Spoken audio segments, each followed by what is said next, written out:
everybody, it's Miss Marie, and today for STEAM Thursday I thought we would read a biography. That means the story of a life of an African-American inventor. And this month in February is African-American History Month. But what I thought would be really neat was to read about an inventor who didn't live a long time ago. This person is still alive. This person is still inventing things. And I thought you would really enjoy learning about him. What's really neat about this inventor is that he has invented one of the most popular toys ever in the history of the world. If you haven't guessed who he is yet, or what that toy is, I'm going to hold it up for you now and show you. Are you ready? I'll show you the book, not the toy. I don't have one of those handy. This book is called Whoosh, and it is about the inventor, Lonnie Johnson, and his Super Soaker, which I think so many of us enjoy playing with in the summer. So this book is written by Chris Barton and illustrated by Don Tate, and it's called Lonnie Johnson's Super Soaking Stream of Inventions. And I think what you will see is that Lonnie Johnson does indeed have a stream of inventions. Super Soaker is only one of many. And on these delightful, wonderful end papers, you see a whole bunch of little drawings on blueprint paper of inventions. And I'm not sure, I think some of these are actually ones that Lonnie did. And when you're an inventor, you draw these kind of designs out, and then what you can do is you can take them to a special office in the government of the United States and register them with a patent. And the patent means that you can sell those items and nobody else can, and make money off them. So that's how inventors make their money. So anyway, we're going to read about Lonnie Johnson. Whoosh! And this book is published by Charles Bridge. Every day brought a challenge for young Lonnie. The challenge of finding space for his stuff. 6 Johnson kids were squeezed into their parents' small house in Mobile, Alabama. Lonnie would have loved a workshop of his own, but there just wasn't room. There was nowhere to keep his rocket kits. And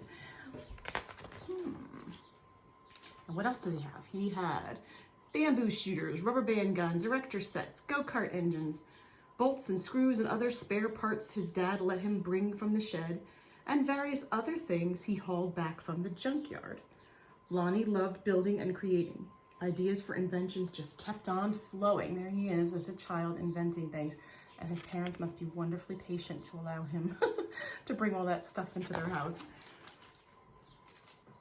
He learned to make rockets from scratch. Kids at school gathered to watch Lonnie launch them, and he learned how to make rocket fuel. When it caught fire in the kitchen, Lonnie's mom didn't make him stop. She just sent him to work outside. What a good mom. Lonnie wanted to spend his life designing things, building things, and getting them done to work.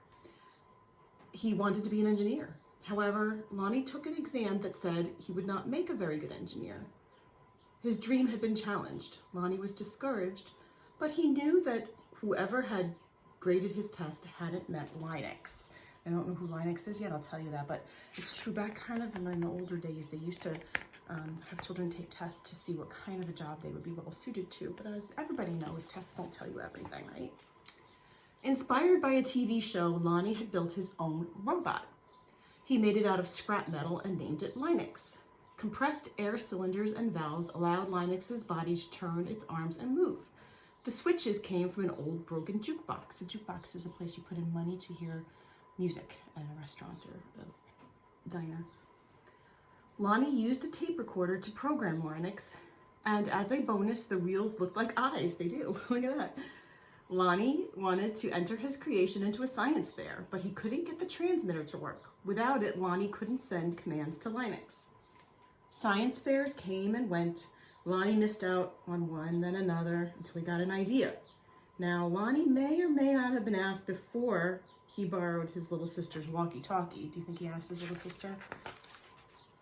But he fixed the transmission issue.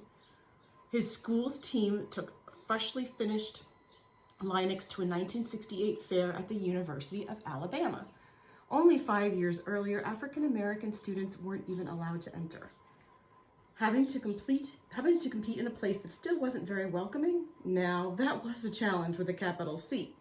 Against other schools from all over the state, Lonnie's team took first place. That does look like a fun robot. Soon, Lonnie left home to go to college at Tuskegee Institute, where he stood out as a self-confident, insightful, creative thinker. He stood out as a student who asked the right questions, precisely defined problems, and formulated solutions. And he stood out as the guy who built his own booming sound system out of cast-off electronics. It even had lights that flashed in sync with the beat. Wow, that's pretty neat. That's pretty cool. Lonnie sometimes studied right in the middle of his own parties. The extra studying paid off. He became an engineer after graduation, and that took him beyond Alabama, way beyond. When NASA was sending an orbiter and probe called Galileo to Jupiter, the space agency needed to ensure a constant supply of power to the orbiter's computer memory. The engineer who had to figure out how to do it was Lonnie, who worked for NASA. This is the Galileo probe that's taking pictures of Jupiter. His challenge was to come up with a lightweight backup system able to keep essential functions going in case the main power was lost. It wasn't easy, it wasn't obvious, but Lonnie found a solution. Some at NASA's Jet Propulsion Laboratory doubted his idea would work. Lonnie convinced them it would. He was right. As it photographed Jupiter and its moons, Galileo was supported by the power package that Lonnie designed. Much of what we now know about Jupiter could have been at risk if the power failure, if not for Lonnie. So Lonnie's backup system kept Galileo going and gave us wonderful first pictures of Jupiter, which is so far away. Ideas for other problems to solve just kept on flowing. They flowed whether Lonnie was working with hundreds of people at NASA or up late tinkering in his own inventions. And finally, in his own workshop. Well, that's nice. He's got a workshop now. Lonnie knew the world's millions of refrigerators and air conditioners needed a new cooling system, one that didn't use R12, a chemical that is bad for the environment. He had an idea for using water and air pressure instead. To test his idea, he made a pump and nozzle, connected them to the bathroom faucet, turned on the faucet, turned on the pump, and then, what do you think happened? Whoosh! Just like the title of the book. The stream that blasted across the bathroom was so powerful it created a curtain swirling breeze. It also gave Lonnie an idea for another invention. Look at the curtains blowing from the whoosh. This, he thought, would make a great water gun. First, he had to find or make the parts, including a pump small enough for a child to handle. Then he had to glue the parts together into a prototype, an early version with room for improvement. Kids do love water pistols, right? Finally, Lonnie tested his strange-looking squirt gun at a picnic. Does it really work? A man asked. Sure, said Lonnie. Want to see? Lonnie worked the pump, which squeezed air into a chamber. When he pulled the trigger, the air escaped, forcing water with a whoosh. And if you've ever gotten under that whoosh, it feels pretty nice and cool. For a water battle to be a fair fight, there couldn't be just one of Lonnie's water guns. He needed to make more. So he went to a toy company after toy company after toy company. And what are they all saying? Can you all read that? No, no, no, no, no, no. The word no flowed again and again, but finally one company said yes. It planned to make the water gun. Lonnie had other projects, a water-propelled toy airplane, 2 kinds of engines, and his cooling system. He found investors to provide the money for turning his ideas into products people could buy. He made a leap of faith, quit his day job, and devoted himself to full-time inventing. I think that worked out though. Let's see. But soon, each plan fell apart, even the one for a water gun. These things sometimes happen, but when they happen one after another to the same person, well, that's some pretty bad luck. Lonnie didn't have a job, he didn't have the money he'd been counting on, and he and his family had to move out of their home into a little apartment. He was angry and scared. But Lonnie had dealt with challenges all his life. He knew a lot about solving problems, and he still believed in his inventions, especially the water gun. Lonnie kept looking for another toy company. So he's gonna stick to it, not give up, right? Good attitude. In 1989, he found a toy maker who was interested in seeing the water gun if Lonnie ever happened to be in Philadelphia. But don't make a special trip, the guy said. Lonnie made a special trip that we could see his shadow in the plane. In his wife's suitcase, he carried a new prototype. I hope she doesn't mind it leaking all over the place. He unpacked it, filled the tank with water, pumped the gun until the air pressure was good enough and high, and you guys know what happens. Whoosh! Wow! Oh my goodness, look at the toy executives getting soaked. I don't think they're mad though. They look pretty delighted. Kids everywhere agreed with that wow. Lonnie's water gun, called the Super Soaker, became a smash hit. In no time, there were Super Soakers in backyards and on beaches, in parks and on playgrounds. Each sale of a Super Soaker put a little money in Lonnie's pockets. Remember, because I told you he has the patent on it. This right there, it says patent. All those hours, all those years that Lonnie spent in his workshop had paid off big time. Now he could afford to do just about anything he wanted. So what did Lonnie do? He got a bigger workshop, which is where you'll find him today, because facing challenges, solving problems, and building things are what Lonnie Johnson loves to do. And his ideas just keep on flowing. And that is the end. And there's a little note there about the author and some more wonderful inventions on the back on these blueprints for various toys and inventions. So, oh, and on the back, here's a quote from Lonnie Johnson. I wanted to be an engineer before I knew what an engineer was. I always was curious to know about how things worked inside. Are you like that? Are you like Lonnie? Do you like to try to figure out how things work and how to make them better? Well, you're going to really enjoy what we're going to do next. What I wanted to tell you before I finish with our wonderful book is that I looked up what Lonnie is working on now. He is working on some ways to make green energy, so renewable energy, more affordable. And I don't know if you can tell by looking at it, but the Super Soaker is very similar to a certain dart shooter that everybody likes to use by a certain company that starts with an N. Have you ever seen the Nerf shooters? That is also a patent that Lonnie holds. So a lot of great toys.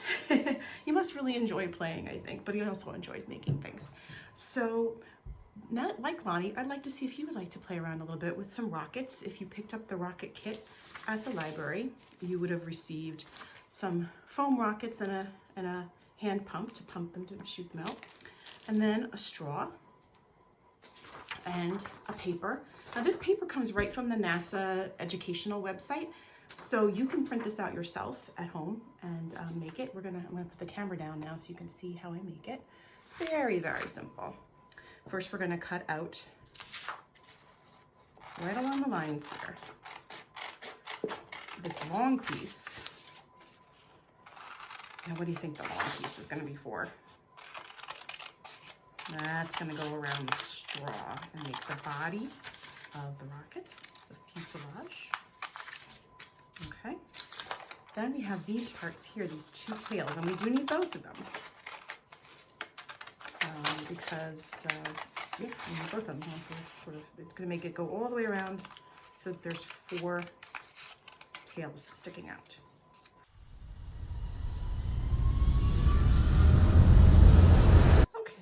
So now we've got the fuselage part, and they tell you to use a pencil to wrap it around. I did it directly on the straw, but I think using the pencil might be a little bit easier because you can really just roll the pencil inside of it, maybe smush that down a little bit so it stays, and then roll it, and then take some tape. You might want to have this tape already waiting for you, and tape along the sides of the rocket fuselage. That's what this body part is called. All right, then you can take it off the pencil, and you've got your tails. Might be easier. So now we're going to tape those onto one end of the fuselage. Doesn't really matter which one, because we're going to close off the other end in a minute. Okay, make sure you have tape handy. You could probably use glue, but it'll take a while to dry, so tape is faster. Okay, so now we've got it like that. And now I'll show you again how to bend up those like that and like that. Actually, yeah, they both go in the same direction. Yep. But now it's got almost like a star or something, or star, looks like a starfighter from Star Wars. They're going both up so that there's one going in every direction, okay? And we're gonna put it on our straw, not all the way, and we're gonna leave some room at the top, and at the top, we're gonna crush it and make sort of a point. And there we go. And now it's on there, and all you have to do is, let's see how this works. Oh, oh. Whoa, that went really, really far. I'm gonna have to go get that and try again. But what I'll do is I'll show you my other one. I did this one at the library, and let's see, I have to fix this one up here. Try that. So what you could do before I send this rocket flying is you could try bending these in different directions. You could try making the fins bigger. You have plenty of paper, you can make them bigger. You could try making the fuselage longer. You could try making the nose shorter or longer and see which ones go furthest. Now, the NASA website has a chart that you can use a tape measure and measure all that, but I didn't want it to make it too hard. I want you to just have fun and play, and then just decide what made it go faster. Was it shorter fins, longer fins, shorter fuselage, longer fuselage, shorter nose, longer nose, maybe how far you put it into the straw manners? Because what I noticed was that when I used this little pumper here, it doesn't go very far into the straw, so it doesn't shoot it. So that didn't work. Maybe this is not far enough into the straw to give it propulsion. So I used the straw, I put that in there, and then it went flying. So, but this works great on these little short rockets. And again, you can test these out. You can try putting a penny or something on the tip. You could try making the fins longer with paper or foam if you have foam at home. But this one, that goes pretty far too. And all I had to do was squeeze this. So just have fun, play with your rockets, try different adjustments with your rockets. You don't have to measure. You don't have to keep measuring anything. Just have fun. You could mark them if you wanted to. You could take bricks or Lego bricks or blocks or something and mark where the rockets go. But try to remember which rocket went that far so you can experiment with it and see how it changes to the rocket and the propulsion systems, what difference it makes with your rocket and how far they go. All right, have fun, be like Lonnie, try new things, and I will see you next week.